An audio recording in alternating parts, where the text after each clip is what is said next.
Hello YouTube. I am upgrading the power supply in this Lenovo 14IRR19, I think it is, Tower computer. The original power supply on this is 260 watts and it has an i7 processor. I added another hard drive and a low power Nvida GT 1030 video card so I could run dual screen monitors on it. And the original power supply is working, but it's pretty close to running at its max according to the power supply calculators I've located online. Anyway, rather than stressing the original power supply, which was marginal to begin with, I did a little research and determined that this 500 watt FSP power supply over here has the same 10-pin connector and will work. Some other people have done this already, so I thought I'd shoot a video so you can also benefit from this in case you decide to upgrade this model.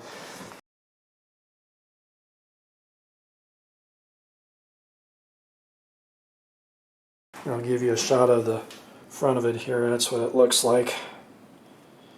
And we'll go ahead and pull the front cover off and open up the drive tray so we can get to the connectors. It's pretty straightforward. There's only two electrical connectors and some mounting screws. I'll show you the connector on the power supply. It's a proprietary TFX power supply, and on top of that it's a proprietary 10-pin connector. So unlike the standard 20+4 connectors on every other computer under the sun, these Lenovo's and Dell's, they all use these stupid proprietary connectors, but it is what it is. I got it cheap on sale, so you know, what do you want? Anyway, I'll go ahead and undo this cover and then we'll start up again. So to undo the cover, you just lift these black tabs here, there's three of them, and then swing it forward, and the cover is now out of the way. So that's what it looks like. So the secret to getting this tray to maneuver is this tab right here. It's got a little red mark on it. You fiddle with that and then it'll swing. It's kind of hard to do one-handed, so hold on. There we go. So you pull up on it firmly and this will swing up and just kind of lift out of the way. You can set that aside. Also, by the way, while you're doing all this, do unplug your power supply, of course. Toss that in. So this is the inside of the computer. Factory Lenovo heatsink on the CPU. I added another stick of RAM, so it's got 32 gigs. This is your factory 512 gigabyte NVMe hard drive, and this is the $100 Nvida GT 1030 video card I added, which gives you a display port in and HDMI out, so you can run. So I got dual screens here, so you can see.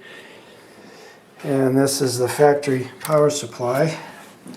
The go this way. Here we go.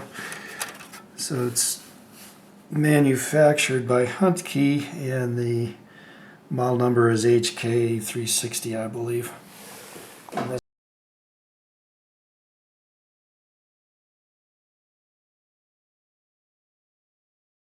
this is the replacement again. It's FSP, who, by the way, manufactures power supplies for Seasonic and Cooler Master and others. Of course, it's all Chinese. Everything's Chinese. Okay. So the 10-pin connector is right here on your motherboard, and then there's a 4-pin connector up here. And note that that's for the CPU. There's note it's plugged into the left of that array there. Okay, this is the back of the old power supply. There's mounting screws here, here, and here. Looks like they're all Phillips. We'll undo those and pull it out. I have disconnected the 10-pin connector here. It just has a simple, squeeze to release tab, as does the 4-pin here. So if you've worked on computers before, you've seen these, but just in case, show you those. Okay, I'll go ahead and remove this power supply and I'll slap in the new one. They're exactly the same size. Like I said, this old one here is 258 watts and the new one is 500 watts, which give me a little more headroom on the for the computer when I'm doing video editing and stuff like that. Okay, I've got the mounting screws out. There's a little tab down here that locates the power supply. You push down on that and then it slides forward.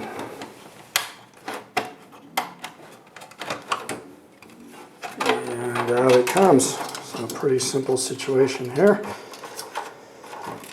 Alright, I'll put the two power supplies next to each other.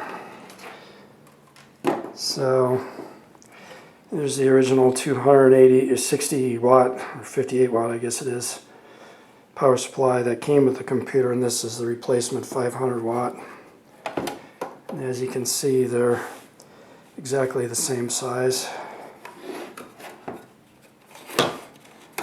same form factor.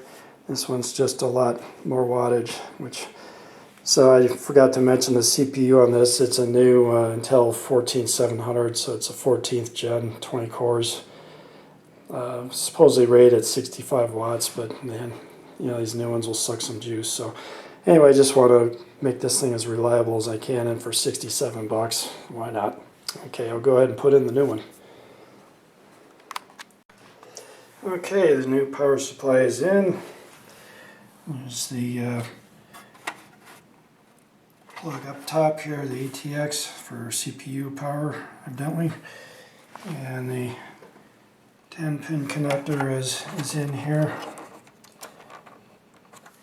And then these are unused. These connectors are if you have a more powerful video card. You can plug that into the video card. Those won't be used because my video card is not terribly powerful here. Okay, we're putting the drive cage back in. You have these little holes here that it engages like that. It's a pretty straightforward deal, and then it just swings down and